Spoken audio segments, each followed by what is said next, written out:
लालू जी का आइडियोलॉजी है कभी ना भागूंगा, लालू जी का आइडियोलॉजी है कभी ना डरूंगा, लालू जी का आइडियोलॉजी है कि गरीबों के घर पे खाना खाऊंगा, वहीं पर सोऊंगा, उनका कल्याण करूंगा।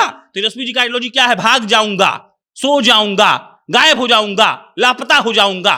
कहां गए हैं तेजस्वी यादव? तेजस्वी यादव कहां गए हैं ये हमको नहीं पता है, लेकिन हमको ये पता है कि मैंने खत लिख के उनको बुलाया, आके कासिद ने दुखड़ा सुनाया, उनके पांव में मेहंदी लगी है, वो आने जाने के काबिल नहीं। हो सकता है कि उनके पांव में मेहंदी लगा हो। आरजेडी को 1,40,00,000 वोट मिला है, 1,40,00,000। यहां 10,000 वोट किसी को नहीं मिलता है। आप जाइए ना वोट मांगने, आपको 10 को वोट लोग नहीं देगा। जिसको 1,40,00,000 वोट मिला वो आदमी जाकर धन्यवाद नहीं दे रहा है। अब भाजपा वाला ज्ञापन पर ज्ञापन सौंप रहा है, स्नेहिल मुलाकात कर रहा है, धन्यवाद यात्रा निकाल रहा है। अरे भाई, सरकार बन गई तो क्या हुआ? आप पर 1,40,00,000 लोगों ने भरोसा किया है, भाजपा पर मात्र 99 लाख लोगों ने भरोसा किया है। कहां है महागठबंधन? कहां है विपक्ष? विपक्ष जाके लौटा जाए उस टूटे हुए घर के सामने, वहां पर पांक में सना हुआ पांक में जब कुर्ता होगा तो लोग देखेगा कि तेजस्वी हार गया तो क्या हुआ। हमारे लिए तेजस्वी खड़ा है, लेकिन तेजस्वी कहां है यही नहीं पता है। तो ये हार ईवीएम का हार नहीं है, ये हार नीतीश कुमार का 4 महीना में दिया गया सर्विस का हार है। हार कर मुंह नहीं चुराना चाहिए। वो कप्तान पैदा हुआ महेंद्र सिंह धोनी, हर खिलाड़ी बोला कि जब हारा तो जाके प्रेस कॉन्फ्रेंस में खुद बैठ गया, तो हार का जिम्मा लिया तो वो ग्रेट वाले में आ गया। आप हार का जिम्मा लीजिए, जाइए लोग के पास, कहिए कि भाई हम हार गए, हमको फिर से मदद करो, 2030 में बदलेंगे बिहार को। लेकिन वो भाग गए हैं, ये गलत है। एक दिन में 17 सभा करने वाले तेजस्वी यादव चुनाव हारने के बाद गायब हैं। जो लगातार सोशल मीडिया पे एक्टिव रहते थे, अब उनके सोशल मीडिया पे भी सन्नाटा पसरा हुआ है और अब उनके जाने के ऊपर कई सारे सवाल शुरू हो गए हैं। हालांकि वो अकेले गायब नहीं है, बल्कि महागठबंधन के कई नेता गायब हैं और इसी मुद्दे पे बातचीत करने के लिए हमारे साथ मौजूद हैं प्रशांत राय। स्वागत है सर आपका। धन्यवाद। कहां गए हैं तेजस्वी यादव? तेजस्वी यादव कहां गए हैं ये हमको नहीं पता है, लेकिन हमको ये पता है कि मैंने खत लिख के उनको बुलाया, आके कासिद ने दुखड़ा सुनाया, उनके पांव में मेहंदी लगी है, वो आने जाने के काबिल नहीं। हो सकता है कि उनके पांव में मेहंदी लगा हो, और जब पांव में मेहंदी लगती है, आपकी माता जी जब हाथ में मेहंदी लगाती है तो बोलती है ना कि रथ जी जाओ अपना खाना खुद निकाल के खाओ, मैं नहीं निकालूंगी। वैसे ही जब पांव में मेहंदी लगती है तो लोग चलने के आने जाने के काबिल नहीं रहते हैं। तो हो सकता है कि ऐसा कुछ परिस्थिति हो, जोक सपाट हो सकता है, कहीं छुट्टी उट्टी मना रहे हो, व्यस्त होंगे, डिस्टर्ब होंगे, दिमाग काम नहीं करता है, हो सकता है कि बड़ा परेशान भी हो सकता है कि इस बात का आत्ममंथन, लालू जी एक बार सदन में सो गए थे, उनको नींद आ गया था, तो एक शो चलता है रजत शर्मा जी का आपका अदालत, उसमें लालू जी गए तो ऑडियंस पोल आया, ऑडियंस सवाल पूछने का मौका दिया गया। तो एक महिला, एक छोटी लड़की उठी और लालू जी से पूछी कि सर आप बताइए, लोगों ने आपको चुनकर लोकसभा में भेजा है, इतना बड़ा डिस्कशन हो रहा था और आप सो गए। तो लालू जी उठे और तपाक से बोले कि भाई हम सो रहे थे, हम आत्ममंथन कर रहे थे। हो सकता है तेजस्वी जी आत्ममंथन कर रहे हो, उनको इस बात का बिल्कुल भी वो पता नहीं है कि लोग उनका इंतजार कर रहे हैं। वो पहले ये तय करने में लगे हैं कि हार आखिर क्यों हुआ। कुछ अदृश्य शक्तियां हैं, जैसा कि उन्होंने कहा है, उसी को खोजने में लगे होंगे और ये पता कर रहे होंगे कि आखिर मैं कैसे हार गया। क्योंकि तेजस्वी जी रजत बाबू अपने आप को सीएम मान चुके थे। देखिए, आप ये अगर मान ले रजत जी कि आप इस दुनिया के सबसे बड़े एंकर हैं, तो सबसे बड़ी गलती यही है। क्योंकि देखिए, हुनर का कोई जवाब नहीं है, सुंदरता का कोई जवाब नहीं है और पैसे का कोई जवाब नहीं है। ये किसके पास कितना है किसी को पता नहीं है। हो सकता है कि हम लोगों ने देखा नहीं हो। तेजस्वी जी की गलती यही थी कि वो मान लिए थे कि हम ही शपथ ग्रहण करेंगे। अब जब ऐसा नहीं हुआ तो किसी को ही शौक लग सकता है, शौक में है। कासिद ने बताया हमको कि उनके पांव में मेहंदी लगी है, वो आने जाने के काबिल नहीं है। इसके ऊपर मुकेश सहनी, जो उनके बहुत अच्छे मित्र माने जाते हैं, उनका कहना है कि क्या करेंगे वो यहाँ पे रह के, उनको बाहर ही रहना चाहिए, विदेशी घूमना चाहिए। 3 महीना बाद न सवाल पूछा जाएगा सरकार से कि सरकार ने किया नहीं किया। तेजस्वी यादव बाहर, मुकेश सहनी बोले हैं। देखिए, मुकेश सहनी के बारे में तो हम कुछ कहना नहीं चाहते हैं। रामविलास पासवान जी हुए, रामविलास जी को दुनिया ने कहा कि वो मौसम वैज्ञानिक है, उनको पता रहता था रजत की कब किसका सरकार बनेगा, वो उस हिसाब से फ्लक्चुएट करते थे और हमेशा आजीवन मंत्री बने रहे। अब आइए मुकेश सहनी पर। मुकेश सहनी का थोड़ा बहुत वोट है, हम ही नहीं कह रहे कि वोट नहीं है, लेकिन मुकेश सहनी जिस बर्बादी के आलम को अपने आप में समाये बैठे हैं, वो समझ नहीं पा रहे हैं कि वो क्या बोल रहे हैं। देखिए, आप समझिए इस बात को, हार गया कोई आदमी, जैसे मानिए कि आप कोई चुनाव लड़े क्लास में मॉनिटर का और आप हार गए, तो सबसे पहला काम क्या करना है आपको पूरे क्लास के पास जाना है, सबसे पहले कहना है थैंक यू। आप लोगों ने जो हमें वोट दिया या आप लोगों ने हमें वोट नहीं दिया। उसके बाद कहना है कि ये बताइए कि हमने ऐसा क्या गलती किया कि मुझे आपने क्लास का मॉनिटर नहीं बनाया। हो सकता है कि 10 लोग में से 5 गो लोग नहीं बोले, लेकिन 5 गो लोग रजत जी आपको जरूर समझाएगा कि आपकी गलती क्या थी कि आपको वोट ना देकर किसी दूसरे को वोट देना पड़ा। तो सबसे कायदा क्या कहता है कि तेजस्वी यादव को आभार यात्रा निकालना चाहिए था। स्टेट्स जानिए, आरजेडी को 1,40,00,000 वोट मिला है। 1,40,00,000, यहां 10,000 वोट किसी को नहीं मिलता है। आप जाइए ना वोट मांगने, आपको 10 को वोट लोग नहीं देगा। जिसको 1,40,00,000 वोट मिला वो आदमी जाकर धन्यवाद नहीं दे रहा है। अब भाजपा वाला ज्ञापन पर ज्ञापन सौंप रहा है, स्नेहिल मुलाकात कर रहा है, धन्यवाद यात्रा निकाल रहा है। अरे भाई, सरकार बन गई तो क्या हुआ? आप पर 1,40,00,000 लोगों ने भरोसा किया है, भाजपा पर मात्र 99 लाख लोगों ने भरोसा किया है।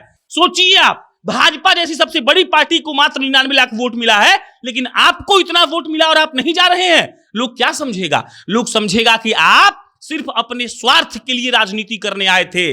आप ये सोच कर आए थे कि हमको सीएम बनाइएगा तभी हम आपके पास रहेंगे, वरना नहीं रहेंगे। तेजस्वी यादव के मंशा पर सवाल उठेगी, उनके ज़ील पर सवाल उठेगा, उनके मनोस्थिति पर सवाल उठेगी, उनके विचार पर आइडियोलॉजी पर सवाल उठेगा कि इनका आइडियोलॉजी क्या है। लालू जी का आइडियोलॉजी है कभी ना भागूंगा, लालू जी का आइडियोलॉजी है कभी ना डरूंगा, लालू जी का आइडियोलॉजी है कि गरीबों के घर पे खाना खाऊंगा, वहीं पर सोऊंगा, उनका कल्याण करूंगा। तेजस्वी जी का आइडियोलॉजी क्या है? भाग जाऊंगा, सो जाऊंगा, गायब हो जाऊंगा, लापता हो जाऊंगा। ये गलत है। लोग का भरोसा आप तोड़ रहे हैं। आप लोग के पास जाइए, आप सड़क पर बैठ के सवाल पूछिए। बुलडोजर से टूट रहा है घर, कोर्ट का आदेश है, हम पढ़े लिखे आदमी हैं, हमको कोई दिक्कत नहीं है, लेकिन कोर्ट भी ये कहता है कि किसी को आप छत छीनेंगे तो आपको वैकल्पिक व्यवस्था करनी पड़ेगी। इसके लिए कहां है महागठबंधन, कहां है विपक्ष? विपक्ष जाके लौटा जाए उस टूटे हुए घर के सामने, वहां पर पांक में सना हुआ पांक में जब कुर्ता होगा तो लोग देखेगा कि तेजस्वी हार गया तो क्या हुआ, हमारे लिए तेजस्वी खड़ा है। लेकिन तेजस्वी कहां है यही नहीं पता है। बताइए।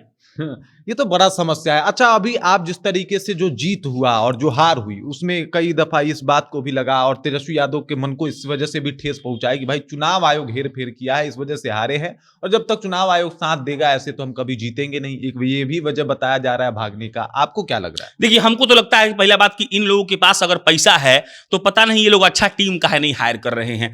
टिकट सब लोग बेचिए रहा है, सब लोग, मतलब मैं भाजपा को भी कह रहा हूं, जदयू को भी कह रहा हूं, आरजेडी को भी कह रहा हूं, उपेंद्र जी को भी कह रहा हूं, चिराग जी को, सब लोग टिकट का कुछ ना कुछ सेटिंग कर ही रहा है। तो ये लोग को बढ़िया टीम हायर करना चाहिए। जैसे हमारे पास कोई टीम नहीं है, फिर भी हम कुछ स्टडी किए हैं, बता देते हैं। तेजस्वी यादव नहीं हारे हैं। कैसे हारे हैं? आप सीट वाइज निकालिए तो 60 से 65 सीट ऐसी है जहां पर जीत का आंकड़ा 5,000 से 4,000 से कम है। उसको हार हम जैसा लोग नहीं मानता है। वहां पर जो स्विंग वोटर एक शब्द होता है, फ्लोटिंग वोटर्स 2-4 हजार होते हैं जो कहीं रात भर में फ्लोट कर जाते हैं तो आदमी हार जाता है। तो इसको हार नहीं कहा जाएगा। और अगर 65 सीट 60 सीट अगर आप जोड़ दीजिए महागठबंधन में तो हो तो गया सीट 120-122। तो कहां हार गए तेजस्वी यादव? तेजस्वी यादव नहीं चुनाव हारे हैं, पहला बात यह समझना होगा। दूसरा बात, तमाम परिस्थितियों के अनुसार ऐसा माहौल बन गया कि लोगों ने एनडीए को वोट दिया। हम घूमे, हम लोगों से पूछे, मास्टर साहब लोग, रजत जी चुनाव करवाता है, हम कई मास्टरों से मिले, पूछे कि क्या बात था, आप लोग तो वहां पर बूथ पर थे। उन्होंने कहा कि मुसलमान महिलाएं आई और हमसे पूछी कि ए बबुआ तीर कहां बा, तनी तीर मारे के बा हमरा। सोचिए आप, जिस मुसलमान को लेकर कहा गया कि बाप रे बाप भाजपा जहां रहेगा वहां मुसलमान तो रह ही नहीं सकते हैं। और मैं कसम से बोल रहा हूं, किसका कसम खाऊं, आजकल यही करना पड़ेगा, लोग मेरी बात को नहीं मानेंगे। मैंने कम से कम 50 मास्टर साहब लोगों को फोन किए, उनसे फिजिकली मिले, पूछे कि क्या बात था, क्यों जीत गया, ऐसा लैंडस्लाइड विक्ट्री कैसे हो सकता है, मतलब साफ ना हो गया जी। तो लोग बोला कि अरे भाई, मुसलमान कोई आदमी आया तो वो दिया आरजेडी को, लेकिन महिला आई तो उसको नहीं बुझाया तो पूछी कि तीर कहां है। वो लोग सर लोग बोले कि ना ना यहां तीर नहीं है, यहां कमल है। तो बोले तब ठीक है, कमले पे देते हैं। क्यों? क्योंकि नीतीश कुमार का जो फेस वैल्यू है वो आज भी अनपैरेलल है रजत जी। इस बात को जो नहीं मानेगा वो बेवकूफ है।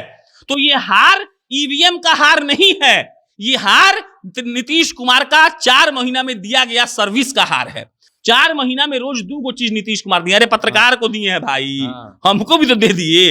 एक और बात, नीतीश कुमार लालच दिए, आप भी तो लालच दिए। आप बोले कि हम हर घर में सरकारी नौकरी देंगे। क्या था? आप बोले कि हर महिला को 2500 रुपया देंगे, ये नहीं था फ्रीबीज, इसको फ्रीबीज नहीं बोलेंगे।